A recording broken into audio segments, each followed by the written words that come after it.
Passionnés de voler de course au large, bonjour et bienvenue dans ce nouvel épisode d'Actu Large, l'émission où je vous résume l'actualité de la course au large tous les jeudis à 18h. Aujourd'hui, dans un premier temps, on va parler de la solitaire du Figaro avec cette sublime étape remportée par un Normand. Remportée par un Normand, voilà, Guillaume Pirouet a remporté cette deuxième étape. Et prend la classement. On va en parler, mais voilà, je suis tellement heureux, Ensuite, on va parler de la Globe 40 où les derniers sont arrivés sur cette deuxième étape. Ensuite, on parlera des bateaux des deux IMOCA 9 mis à l'eau cette semaine. Et enfin, on parlera de la Globe 40 qui part dimanche des Sables d'Olonne. Du coup, je vous rappelle que si vous voulez rien louper des prochaines vidéos, n'hésitez pas à vous abonner et à activer la petite cloche de notification.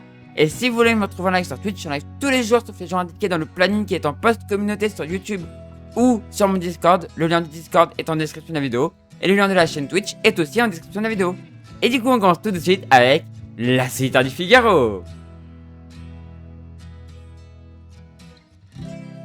Quelle belle deuxième étape. Mais quelle belle deuxième étape sur cette solitaire. C'était magnifique. Vraiment magnifique. Alors on va suivre du coup cette deuxième étape. On va voir ce qui s'est passé avec le départ du coup de Port-la-Forêt. Passage du coup au large des côtes bretonnes. Début de course au large des côtes bretonnes. Malheureusement, un non partant déjà. On peut en parler tout de suite. Connor Fogatry qui s'est blessé sur la première étape et qui était non apte à partir sur cette deuxième étape malheureusement. Et ensuite on a eu malheureusement un deuxième abandon qu'on va voir d'ici peu. Et voilà, bientôt le deuxième abandon, on va bientôt le voir. Voilà, ici malheureusement David Paul qui fait demi-tour suite à un talonnage du côté de la pointe de Permache. Donc malheureusement, deux abandons sur cette... Alors un abandon définitif pour Connor Fogatry et David Paul qui devrait pouvoir repartir sur la deuxième étape. Mais voilà, c'est dommage, c'est triste, mais c'est des choses qui arrivent malheureusement. Et sinon, devant, ça s'est bien battu. Comme vous pouvez le voir déjà, ça commençait déjà à se battre dès le départ. Alors vous avez vu le bateau que j'ai mis en bien visible.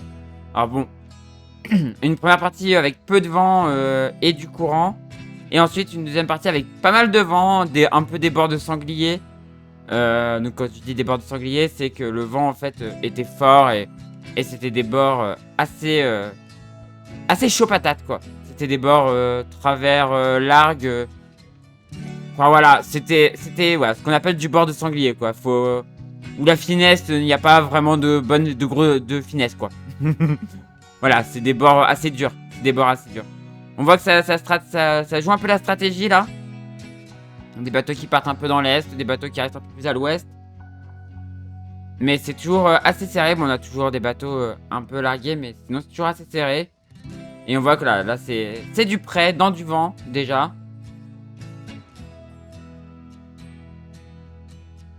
Du près, dans du vent. Ça remonte du coup vers les îles anglo-normandes. Donc là on est en Manche. Alors en plus la Manche on sait que là dès qu'il y a du vent c'est un peu c'est souvent un peu le bordel. C'est un champ de bataille la Manche quand il y a du vent. Et cette zone là est encore pire. Donc voilà un bord très intéressant par contre. Très intéressant. Il y avait des tout petits plaçages. Voilà. Et là c'est le début du bord de sanglier. Voilà un bord largue. Au largue. Un bord au largue. Donc ça fallait aller vite quoi. Ça allait très vite. Avec des pointes qui allaient à 20 nœuds quoi. Il y avait des surfs à 20 nœuds. Enfin, de la folie. On voit 13 nœuds 8. Hop le passage. Vous voyez la vitesse à laquelle ils ont traversé la Manche. Et dans l'autre sens ça va aussi vite. Hein. Regardez là. 15 nœuds, 16, 17 nœuds. C'était un bord de folie. Et on va voir que dans ces conditions là, Guillaume se débrouille bien. Parce que regardez comment il revient. Hop, 3,3. Il revient doucement. Voilà, 3,3. Et il revient petit à petit sur Tom Laperche qu'à ce moment-là, on se dit bon ça y est, Tom Laperche est revenu et voilà il va la claquer celle-là. Non. Ouais, il est très bon. Tom Laperche est très bon, c'est pas le problème. Mais voilà, et regardez la vitesse où revient Guillaume. Alors faut dire aussi que ça tamponne par devant. Je fais le chauvin là, je fais le gros chauvin. Mais ça tamponne par devant. C'est le fait que le vent tombe par devant, donc c'est normal que ça revienne derrière. Mais Guillaume avait quand même une très bonne vitesse. On voit des bateaux qui tentent le passage dans le Ratsin. Ça leur réussit plutôt bien parce qu'ils reviennent. Il y a Redon Draoulec et Basile Bourgnon. Et on voit que maintenant c'est un long moment avec peu de vent. Et là, c'est usant. On va avoir des grosses stratégies. Vous voyez, des bateaux qui partent très loin, qui s'éloignent, qui prennent beaucoup dans le sud.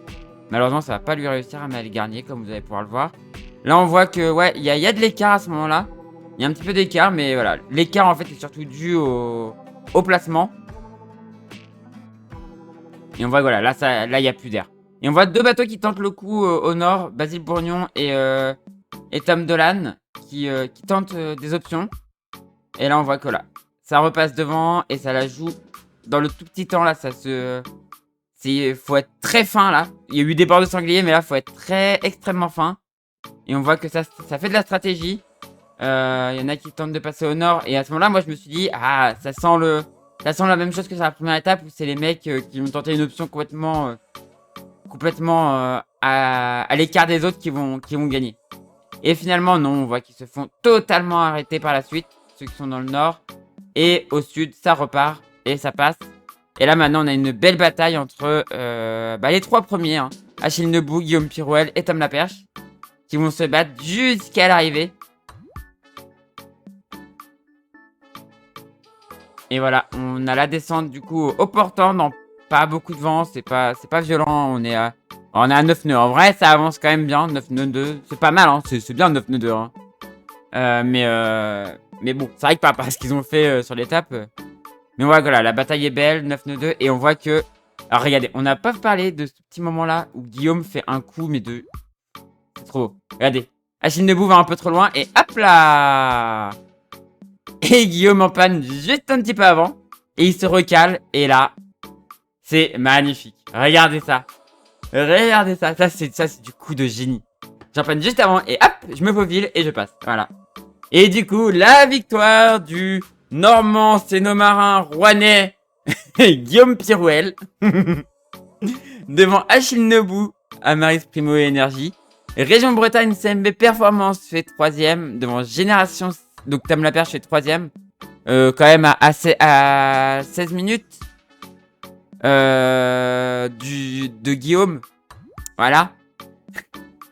Donc il a 22 minutes de retard. On va voir ça après, mais Tom Laperche a 22 minutes de retard. Génération Seigneuriale est en 4ème position. Benoît Mariette 4ème. Devant Tom Dolan 5ème. Erwan Rolex sur Skipper Massif 2020 6ème. Devant Eden Red 7ème. Basile Bourgnon. Arthur Hubert, Monato Energy 8ème. Devant Skipper Massif 2022. Loïs Béréard 9ème. Et Nils Pamery 10ème. Violette d'Orange fait 11ème devant Charlotte Yven 12ème sur son Team Vendée Formation Bot Foundation. Ça va faire plaisir à Métis.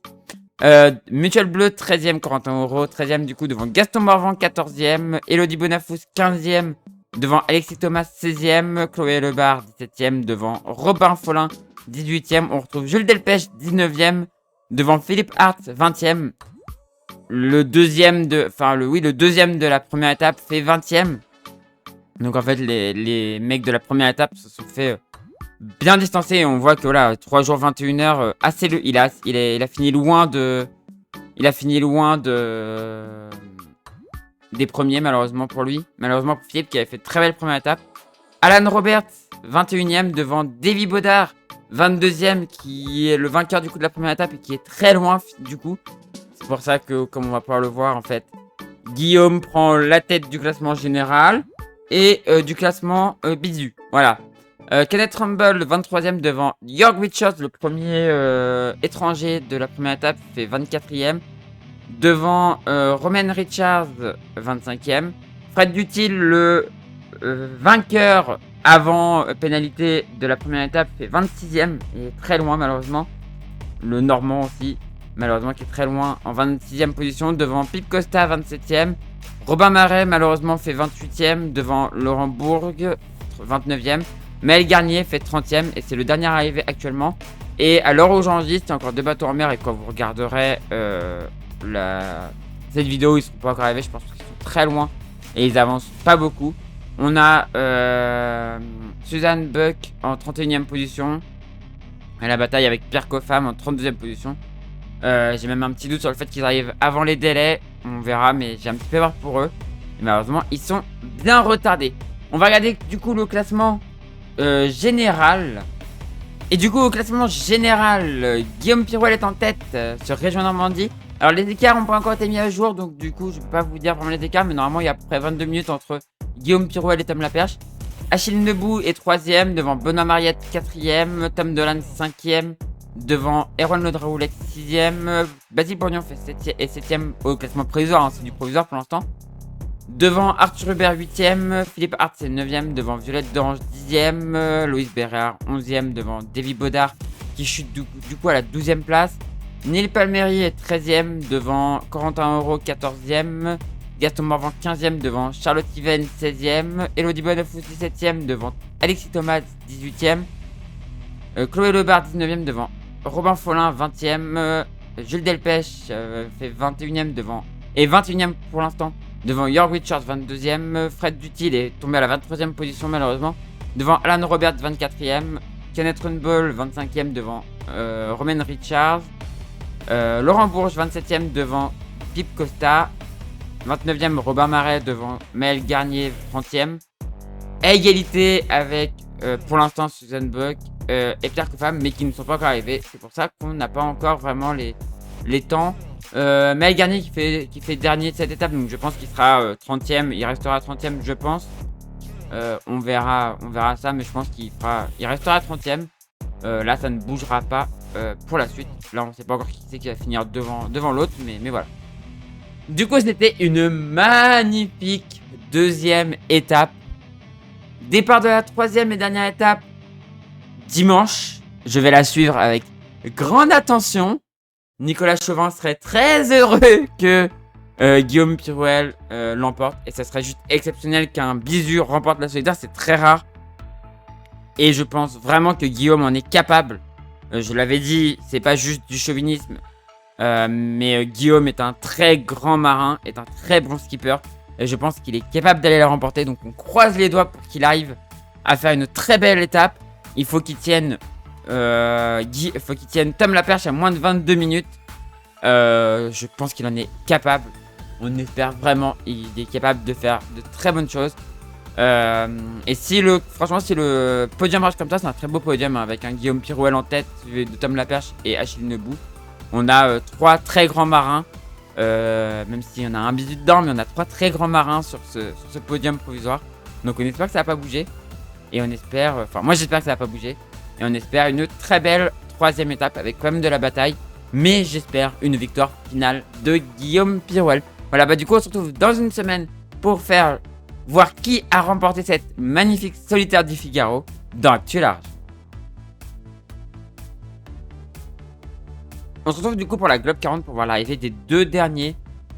Donc, entre Milay et Griffon Solo 2. L'arrivée du coup des 2 derniers. On va accélérer un petit peu le temps. Donc voilà, l'arrivée des 2 derniers. Donc Milay qui arrive à sauver quand même une 4ème place sur cette deuxième étape. Alors qu'ils avaient gagné assez largement la première. Mais leur avarie leur aura coûté cher. Mais ils ont quand même réussi à éviter la dernière place. Et Griffon Solo 2 qui du coup finit dernier de cette deuxième étape. Voilà, l'arrivée du dernier. Finit dernier de cette deuxième étape à l'île Maurice. On va regarder du coup le classement général après 2 courses du coup. Après 2 étapes, c'est Hamas qui est en tête. Suivi par Sekeye Around the World. Milay finit 3ème est 3ème actuellement devant Whisket Jack, 4ème. Griffon Solo 2, 5ème. Et ensuite, on a celui qui a pas couru la deuxième étape, Iban Tatou Tribute 2022, qui est 6ème. Et là, l'abandon de The Globe en solitaire, qui malheureusement, où il y avait malheureusement le seul français. Malheureusement, ça s'est mal passé. Ils n'ont pas pu continuer la course, malheureusement. Ils n'ont pas pu continuer la course dès la première étape. C'est dommage. Mais en tout cas, voilà, c'était une super deuxième étape avec du rebondissement et tout. C'était plutôt cool. Le départ de la prochaine étape, c'est le 11 septembre. Et donc, on va continuer à suivre en direction de Auckland, donc en Nouvelle-Zélande. Donc, une étape dans le sud, ça va être trop bien. Et on va continuer à suivre cette course dans Actu Large. Ça a bougé cette semaine chez les IMOCA. puisque l'on a eu 2 mises à l'eau de nouveaux bateaux, et non des moindres, car ça a commencé par le nouveau bateau du dernier vainqueur du Vendée Globe, Yannick Bestaven. Un plan Verdier sorti des moules de coque de Eleven Oil Racing 2. Très peu de changements visibles par rapport à ce dernier qui est un très bon bateau, à part la zone de vie qui est comme PRB, c'est-à-dire plus petite. Place maintenant à la fiabilisation et à la compréhension du bateau qui se fera au cours de quelques navigations, de la qualification et de la route du Rhum. Yannick a maintenant un excellent bateau entre les mains et il va devoir être surveillé. Autre skipper extrêmement talentueux qui a mis son bateau à l'eau cette semaine, c'est le vainqueur de la dernière route du Rhum, Paul Meillat. Son bateau est un plan Verdier construit dans les moules de coque et de pont de Linkedot, le bateau actuel de Thomas Ruyant. C'est donc un bateau issu de la génération 2020, mais mis au goût du jour avec des foils proches de ceux qui se fait actuellement sur PRB ou Initiative Tier par exemple. Mais aussi une étrave plus spatulée pour mieux passer dans la mer au portant. Malgré que ce soit un bateau issu d'anciens plans, c'est un bateau qui promet, car Linkedot est un des meilleurs bateaux de cette génération avec Apivia, avec lequel il est très proche. Et je pense que ces bateaux ne seront pas totalement dépassés par les nouveaux bateaux. Ça promet pour Paul qui va maintenant devoir apprivoiser son bateau pour pouvoir courir la route du Rhum et pourquoi pas défendre son titre, puis courir The Ocean Race. J'ai hâte de voir ces 2 derniers bateaux en course. On le suivra très attentivement dans Actu Large. C'est dimanche des Sables d'Olonne que vont s'élancer les 16 marins solitaires de cette Golden Globe Race. Tour du monde en solitaire, sans escale, sans assistance, sans moyen de communication moderne et à l'ancienne, sans GPS, ils devront donc se positionner au sextant. Un tour du monde qui va replonger les skippers dans les années 60, au temps de Moi Tessier et des précurseurs des courses autour du monde. Ça va être génial à suivre. On fera les points toutes les semaines dans Actu Large. Voilà, c'est la fin de cette vidéo. Comme d'habitude, petit appel aux sponsors. Si vous connaissez quelqu'un qui connaît quelqu'un, ou si vous êtes vous-même chef d'entreprise, n'hésitez pas à aller aider les skippers qui sont en recherche de budget pour les prochaines courses, le Vendée Globe, la route du Rhum, tout ça. N'hésitez pas à aller les aider, c'est hyper important pour eux et ça peut vous aider vous dans le développement de votre entreprise, dans la communication de votre entreprise. Donc n'hésitez pas à aller aider ces skippers. C'est vraiment super important. Je compte sur vous et la voile est un très bon retour sur investissement. Du coup, c'est la fin de cette vidéo. Si ça vous a plu, on fait briller le pouce en l'air. N'hésitez pas à commenter et à partager. Et si vous êtes toujours pas abonné à la chaîne, n'hésitez pas à vous abonner pour nous louper les prochaines vidéos. Et moi, je vous dis à la prochaine pour une prochaine vidéo sur la chaîne Tutorial ou pour un live sur Twitch. Et du coup, ciao tout le monde. Ciao, ciao, ciao. Et vive la Normandie. Ciao.